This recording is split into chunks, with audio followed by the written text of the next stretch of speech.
Hello, everyone, and welcome to my channel, Ulezi the Advocate. I'm Dr. Nasiah Cirincione-Ulezi, and today I want to talk to you about conflict. Conflict is something that is unavoidable. If you are a human being, you will experience conflict.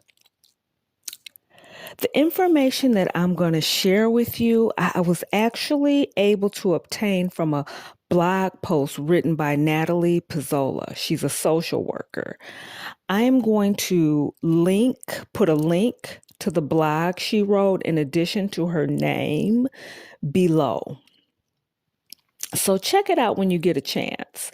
But I'm going to break down the information and just share a little bit of my lived experience around conflict with you. You know, when most of us think of conflict, it can evoke emotions of feelings of anxiety. It can really bring bad memories to mind, hurt feelings to mind. And it doesn't have to be that way. So I'm going to share a little information that will help you to see conflict in a different light after my talk. I want you to remember this. There is no such thing as a relationship without conflict. There really isn't. We are different with different thoughts and beliefs, and at some point, we will differ with others when we're in a relationship with them. I promise you that's going to happen. When you hear people say they're in relationship with another person and they say things like, well, we never fight and we don't have any conflicts, that is a red flag for an imbalance of power in that relationship. Because the only conflict-free relationships are those where someone is hiding their thoughts and their beliefs.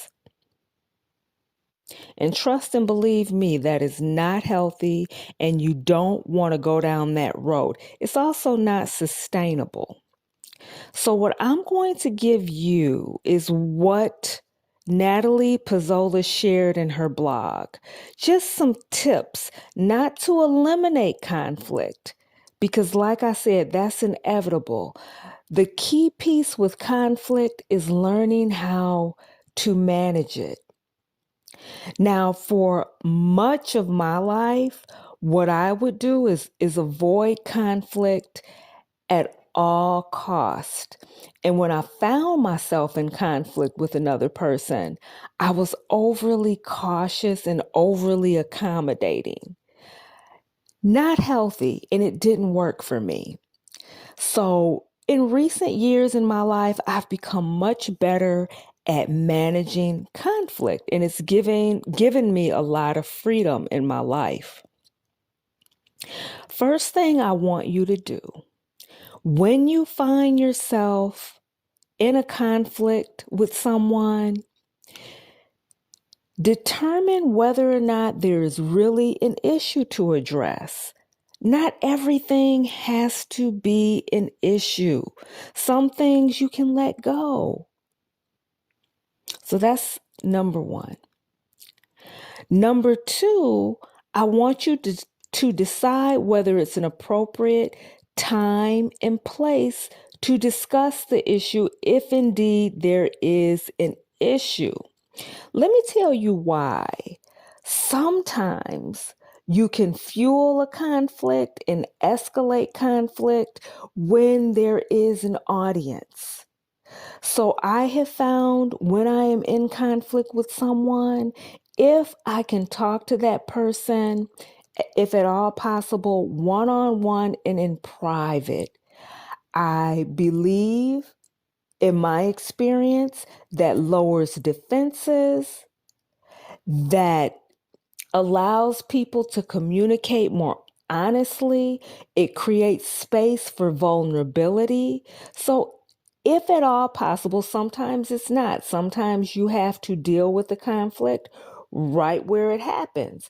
But if you have an option, really drill down and try to find a time and a place to manage a conflict. I've always found private is best. Number 3, listen. Listen. Even when emotions are high and you don't necessarily want to because you're passionate about sharing your point of view, take a deep breath and listen. And once you've done that, I want you to go into number 4, which is clearly explain your position. Sometimes conflicts aren't actually conflicts, they're miscommunications.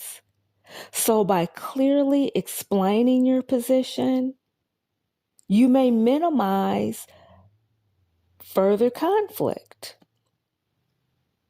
Number 5, be willing to compromise. Conflict should be very short-lived. Be willing to come to the table and compromise. Now, it's not always possible to meet a compromise, but be willing. If that door is open, take it.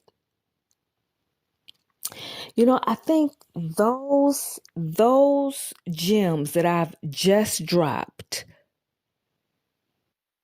can help tremendously. Tremendously. They're not going to help eliminate conflict, but the information that I've just shared will help manage conflict. So that's what I want you to take with you today, that you are not going to really ever reach a point in life where there is just no conflict in your life. But I want you to recondition your behaviors around conflict and even consider this. Conflict can actually strengthen your relationships. If you can get to a point in your life where you can have healthy conflicts with those you are in relationship with, it can build trust. It can be a way that people feel supported and safe. I recently had a conflict with someone, and we came out on the other side really having a deepened sense of respect for one another. And we also came out really understanding that we were safe people for one another because we could disagree. And on the other end of that, we could still have a healthy relationship. So that is all I want to say today about conflict. I want you to take it into your life and use it. And again, I'm going to ask, if this message inspired you, please like, share, and if you haven't already, please subscribe to my channel, Ulezi the Advocate, because this is a channel where I'm dropping gems. I'm dropping gems. I'm passing the torch and giving others the wisdom that I have acquired through the years. I'm going to say goodbye and wish you all, until next time, peace and blessings.